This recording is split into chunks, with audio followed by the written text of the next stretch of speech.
Everything in a real world environment is a drag race to a weapon, and you should treat it as such. You're in a clinch with a guy, and he has an inkling that you're going for a gun. He's probably trying to hold on to his life as hard as you are trying to take it.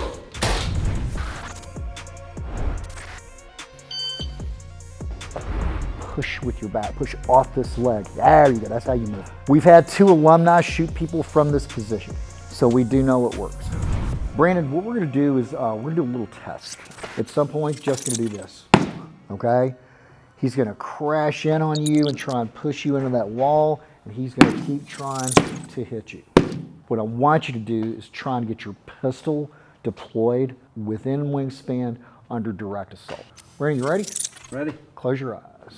Close your eyes. Keep them closed. Keep them closed. Get after them.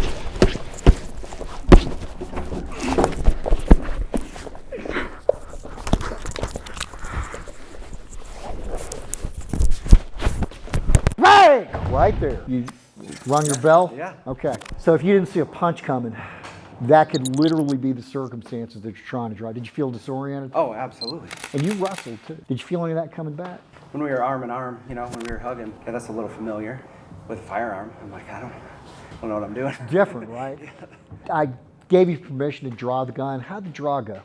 I think I tried to get it out, and he quickly realized that and grabbed my arm or grabbed it. If you're in a clinch with a guy and he has an inkling that you're going for a gun, he is probably trying to hold on to his life as hard as you are trying to take it. That's a serious, visceral event. We draw heavily from combat sports. We draw heavily from wrestling. And the reason we do, when we teach people how to negotiate this problem, if you think of ancient military culture, people that fielded real armies and did a lot of killing, and you look at how their inside wingspan, weapons-based combat is depicted in their art. If you look at the art of ancient Greece, Rome, or feudal Japan, you'll see a common trend.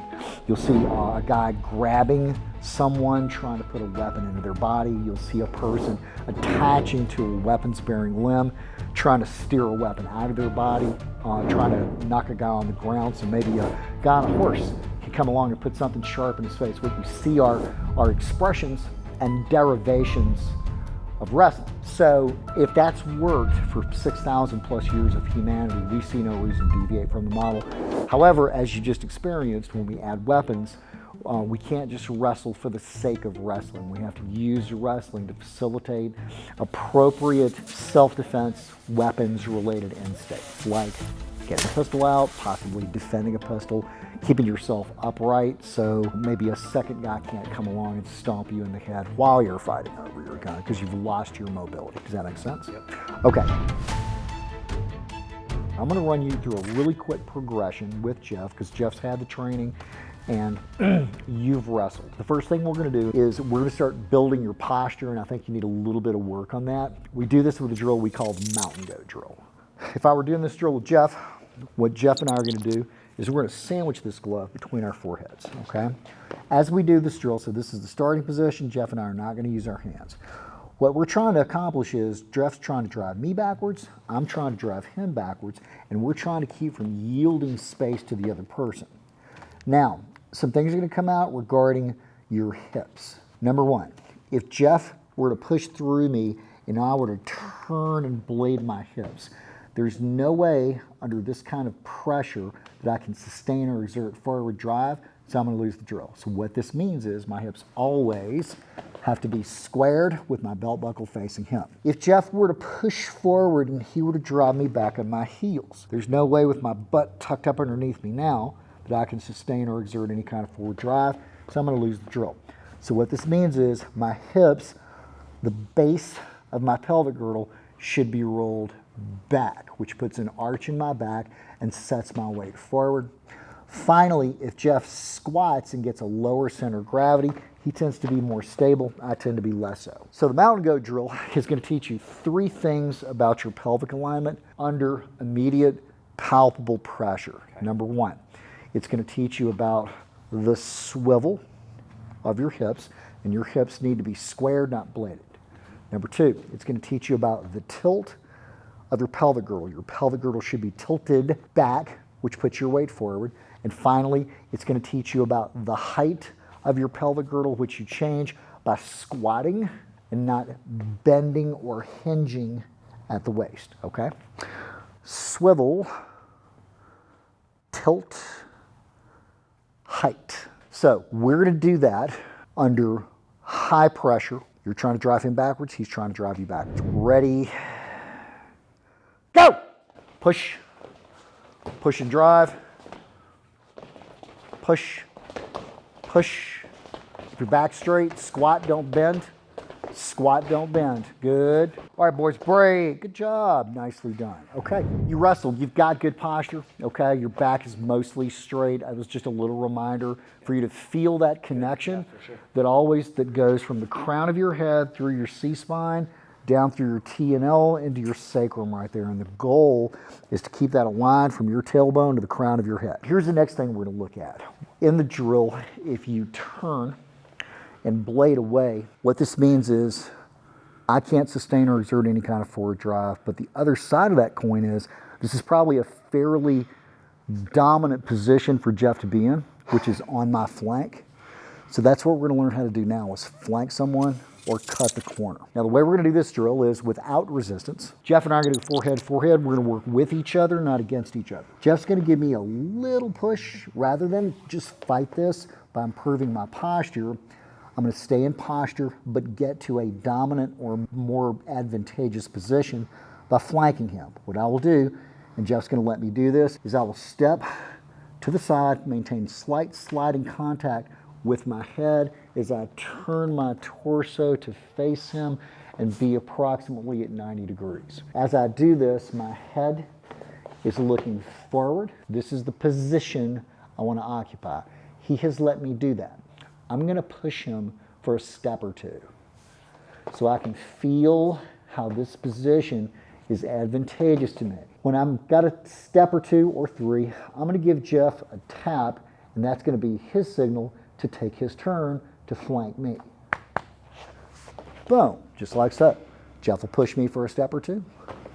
He'll tap me when he feels like he's got enough. So all this drill is teaching you is what a dominant position of flanking looks and feels like and how to get there. And you're going to push me. There we go. Good. And tap me. And I'm going to go. And you're going to let each other do this. Make sure you flank all the way to 90 degrees. There we go. So we've learned the 3 P's of what we think of as an operating system: pressure, posture, and position. And what those 3 P's do is they form a tripod of stability that allows you to work the problem. Now, here's what we're going to do. We're going to start off again, and just like you did with the mountain goat drill, this time I want you guys to be competitive. You're going to start forehead to forehead with no glove. The objectives are still the same. I'm trying to drive Jeff. He's trying to drive me. However, the best place to do that from is that angle that you just did for those few reps without resistance. You're aggressively trying to outflank the other guy, and he's trying to do the same thing to you. I'm gonna let you use your hands to help any way that you think would work best to assist with the objective of driving him back. You wanna stay in posture, fight for position, and use your hands to help. And go! Flank him. There you go. Nice drag.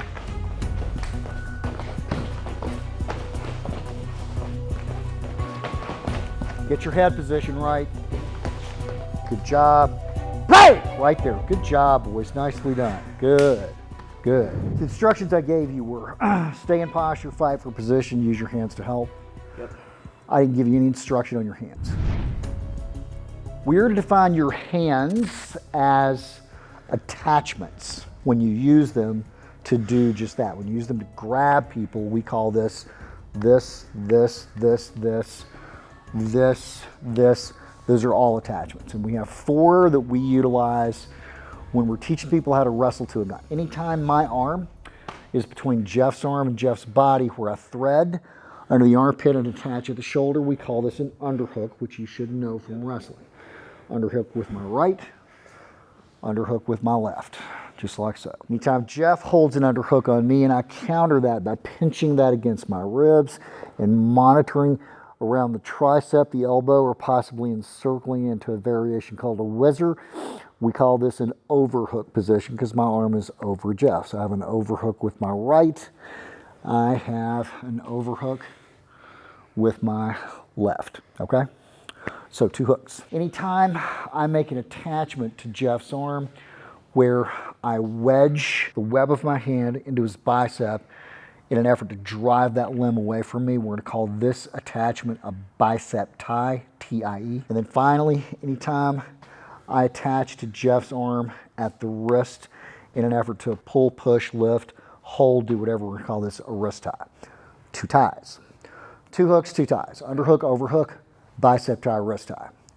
Now, probably what you'll notice, because you wrestled, is conspicuously absent is any attempt by me to establish head control. If I were a wrestler, we'd call this a collar tie. If I were a Muay Thai guy, we'd call this a plum. Why is that? Is head control bad? No.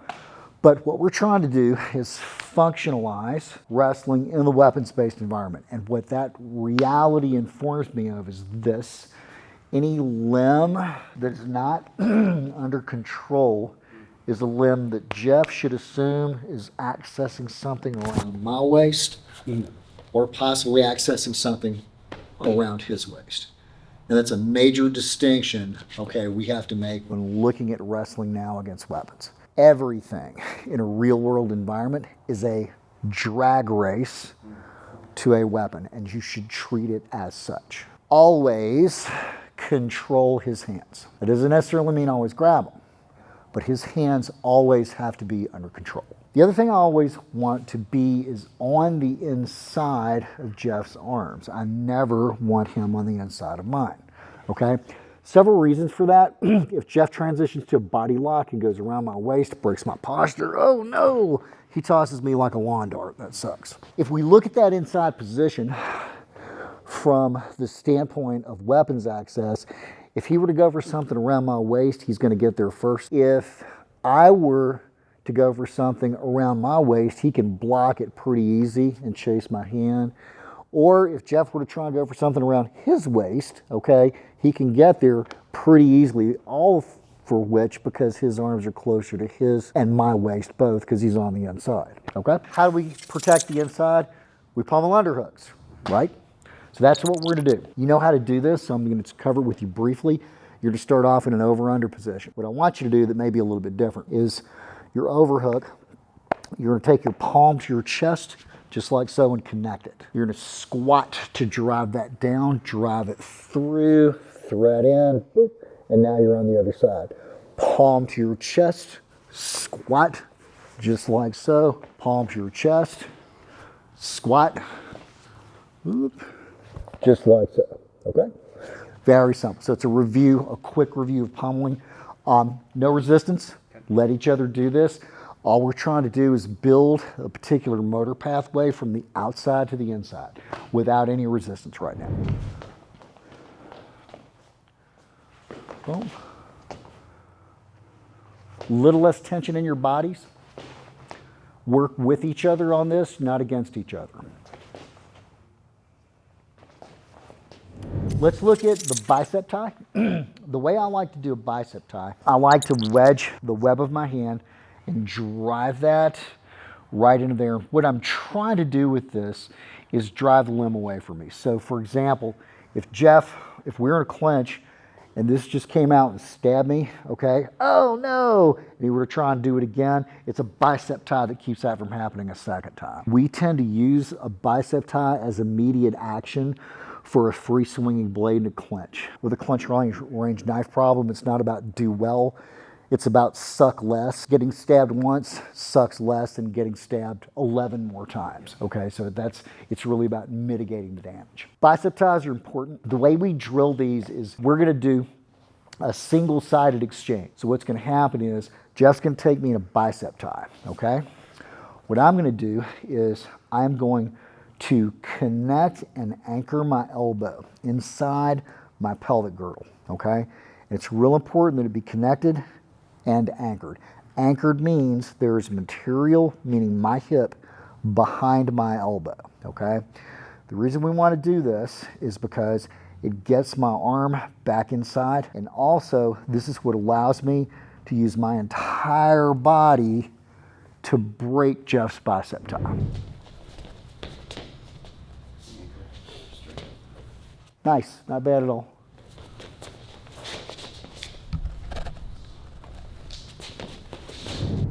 Last one is the wrist tie. So pretty much you're gonna do the same thing, okay? Except now the attachment is at the wrist. I will anchor my elbow. I'm gonna try and squat a little bit to get my elbow below his hand and then drive this up. Once the thumb straightens, I will come back down and attach to the wrist. Jeff will connect and anchor his elbow. He will drive up and he will attach, just like so. One,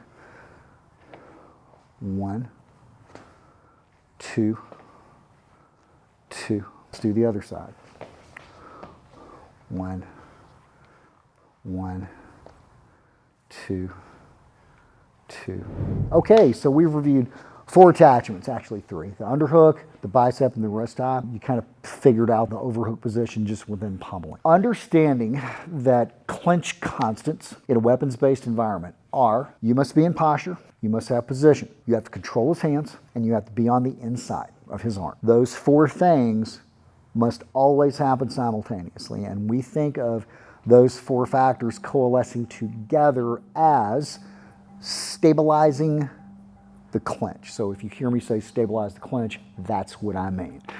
You're in posture, you have position, you're controlling his hands, and you're on the inside. That's what you're trying to accomplish. Understanding that your toolbox, what's the best combination of the attachments to facilitate that? We teach people to play an underhook, arm tie, either bicep or wrist game. If I could set this up in a perfect world, I would prefer to hook with the less dominant hand and tie with the primary weapons bearing hand, hook and tie. What both of you are going to try and do is establish an underhook and arm tie on each other. Real light. Nobody should be breathing hard. There should not be a ton of tension. I want you to think about always being in position, always having posture. Nice bundle, Jeff. Very well done. Don't be competitive, be curious. Try and get the hook and tie on both sides of your body, left and right. You want to get an underhook and an arm tie. That's what's going to allow you the best access to your handgun. Now, we've stabilized the clinch, so what we want to do is fix it or resolve it. Our primary strategy to fix this problem is to get behind him. Lots of advantages for doing that, defensive and offensive, but behind someone, if I'm defending myself and I manage to navigate back here, when I release Jeff to just bail and go, he at least has to turn to mount an effective attack. Versus if I were to just bail in front of Jeff's hands, and we see this happen a lot, he may just throw a punch and knock me out, bam! Okay, and that we see a lot of knockouts and fights go to the ground when guys try and disengage from a clinch and end up in front of swinging hands. From an offensive standpoint, if I can get behind Jeff and maybe impose some control of his limbs and deploy weapons, he can't defend himself, okay? So all kinds of reasons to get behind him. We teach 2 ways to do that, the duck under and the arm drag, okay? And you should be familiar with both. So we can establish from a hook and tie that you can do a duck under on the underhook side, and we like to escape to the side that our head is on. So what I'm going to do is I'm going to flank, squat, swivel, and connect and end up in a body lock of some type, okay? My hands will fall together. I'll take whatever grip I can make. We can get a duck under on the tie side with my head over here. I'm going to re-grip this to get deeper rotation on Jeff's wrist, and then I'm going to squat as I throw his arm behind me, and I will get my duck under, just like so, okay? Here's what I want you to do. I want you to pick a duck under, maybe get 2 or 3 hook side, 2 or 3 tie side, switch the orientation, 2 or 3 hook side, 2 or 3 tie side, and then see which one feels best to you. You got an underhook with your left. Let's start off, your head's on the hook side. We'll start off with an underhook side, duck under. Good, that looks good. Get another one.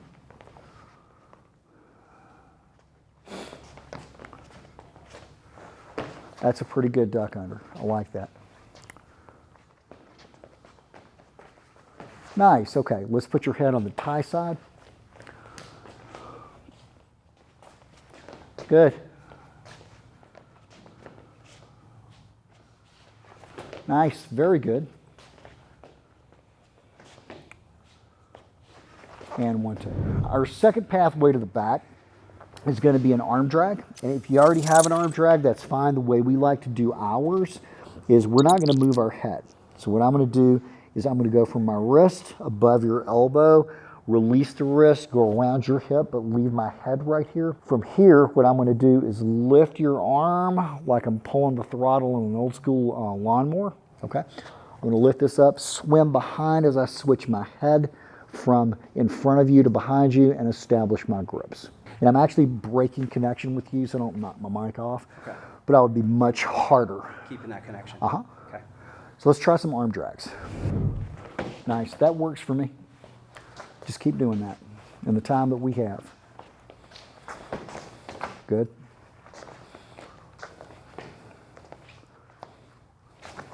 Okay, now, sometimes, despite your best efforts, you just can't get behind somebody, you stall. If getting behind someone is plan A, our primary strategy, and we can't accomplish that, what would be plan B? Plan B is to go for a tie-up. We're gonna look at 2 tie-ups. The first one works really well from the hook and tie, and we call this split seat belt. You may have heard it called a mousetrap or a Dagestani handcuff, because Khabib uses this, as do a lot of the Dagestani MMA fighters. But what I'm going to do is I'm going to drop, if I can't get my duck under or drag, I'm going to drop this underhook and go around Jeff's waist as I level change and go over his arm. I've got hip connection and I've got head connection, just like so, okay? From here, what I'm going to do to be able to free this hand up is I'm going to pull Jeff's arm against my wrist. I'm going to hold this right here, and I'm going to take the bend out of my arm, okay? This is what's going to allow me to slip out and access a pistol. Okay. So try that. Try the split seat. It's a great technique. We've had 2 alumni shoot people from this position, so we do know it works. Ah. Yes. Yeah, okay. If you can get that sound, you win. Pull. So you want to hold the tension. So watch me. When you do this, it's like you're holding a cable row. Yep. So hold it, hold the plates up, or holding a drawn bow. That's another way of thinking about it. But keep that tension in your lat as you drive that down. Right there. Last one we'll do is a bundle. Basic arm bundle. I'm holding an overhook now. My head's on the tie side. The way we like to bundle is I'm going to take some slack out of Jeff's arm and I'm going to pull it as I cross his arms from here. I'm going to slide my head out and slide my shoulder in to take the space out. And I'm going to drive this over, okay? Now I will turn into him and draw this pistol. Now here's another thing too, especially up here, bundling in jackets. If you grab clothes, you can have a sloppy bundle and they're stuck. Yep. So it's a really valuable technique for cold weather, heavy jackets, that kind of thing. Even a sloppy bundle with a Carhartt jacket, dude's not getting out. So I am on the cross. So you've got to be on the outside for whoever's bundling. Jeff has to have an underhook on you. Over there. You have to have an overhook. There we go. Right. So I can hear them. Yep. You pull over there. Get your head on the tie side. So initiate with, yeah, there you go. Head slides out, shoulder slides in. That's the missing. Nice. One of the ways we like to tell guys if they're going to carry a blade, you know, wherever you finish to, you should be able to deploy a weapon. Yep. So if you finish to your dominant side, you should be able to deploy a weapon. Finish to your non-dominant side, should be able to deploy a weapon. I like to be able to deploy a blade with either hand, you know, so I tend to run more true center line, or I'll run the clinch bit because I can pick it up with either. What we're going to do is we're going to look at combining drawing a handgun with wrestling, and we call that in-fight weapons access. And what that refers to is the idea that instead of, if I'm at this distance, the traditional break range, get out and shoot your way to, shoot your way to safety, I'm choosing to stay in the clinch, or circumstances dictate I can't get out of the clinch, or I'm fighting in a place where there's no retreat like a cart. The only way to really win this, for me to draw a gun, it really became an issue of timing. And the timing is, before I go for my pistol, whatever limb of the adversaries is close to my handgun somehow, some way, that has to be out of the way and under control. So this is essentially what you did. You had a pretty decent clinch with Jeff, but you went for your pistol, and what did he do? He went right for it, and that's what anybody's gonna do, and that's why I called that out. That's what everyone does. That is what we call in ShivWorks a timing error. You went for the gun in an unstabilized clinch and did not follow the timing requirement of controlling that limb. So you experienced that, but if you'd have thought about your wrestling from that standpoint, you might have figured out in that moment, you know what, if I get a duck under first, now he can't interfere with my draw, and now I can just wear him out. Duck unders are good ways of satisfying timing. Arm drags are good ways of satisfying timing. Either one of your tie-ups are good ways of satisfying timing, but the timing requirement must be satisfied. Second big issue when we're deploying guns in clinches and ground fights is not floating the gun. So what do we mean by that? If I were to get a split CPL to Jeff, and I were to go for the gun, Jeff realizes what I'm doing, doesn't want to get shot, and starts to step behind me. This is what we mean by floating the gun. I'm breaking the thumb pectoral index and chasing him with the pistol. Major and minor problems with that. Minor problem is I am getting this gun closer to his hand.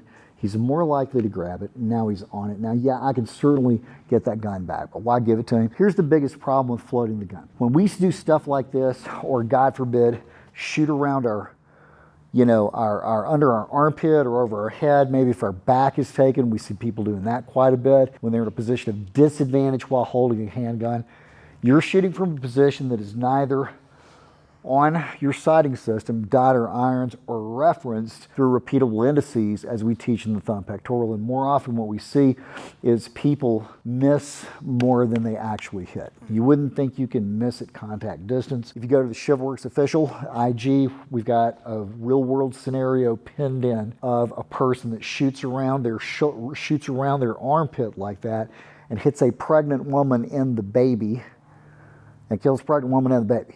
We don't float the gun. So here's what I want you to do. We're going to play a game. Go ahead and put that gun in your britches. We call this the waltz drill. You're going to take an underhook and tie on me. Like in a waltz, you are going to lead the dance. Wherever you lead me, I am going to follow. So if you push me forward, I'm going to go forward. If you pull me back, I am going to go back. If you go to your right, if you go to your left, it doesn't matter. I'm going to be a good dance partner, and I'm going to let you lead the dance.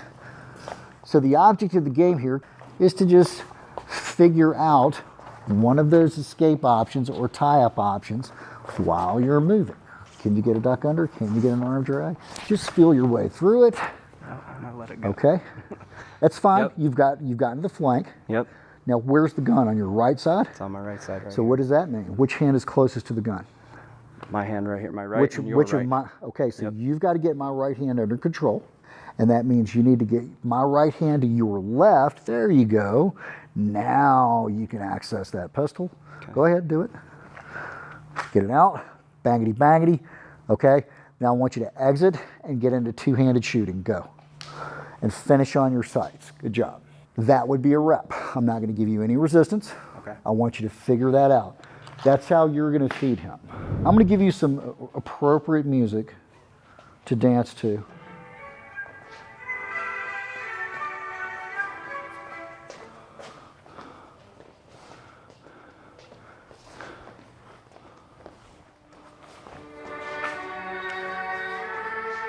Nice. Do it again.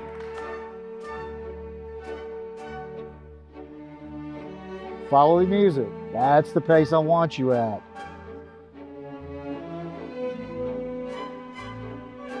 You're trying to train your wrestling. There you go. That's a much better pace. Get his arms under control before you draw. Good. Do it again.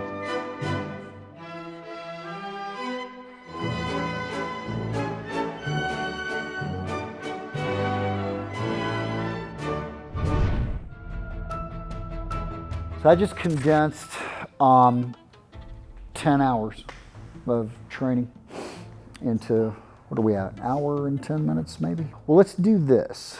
Let's give you another chance, okay? Do the same thing. Let's see what an hour's training does for this, okay? Close your eyes. Make sure they're closed, Brandon. Make sure they're closed. Hook and tie. Stay on your feet. Don't take him down. Hook and tie. Hook and tie, drag or duck under. Stay on your feet. Don't get impatient. Do not get impatient. Those are bitch hits. Don't get impatient. Nice. Good job. Well done. Nice split seatbelt. You got it legit. Thank you. Fucking hours training.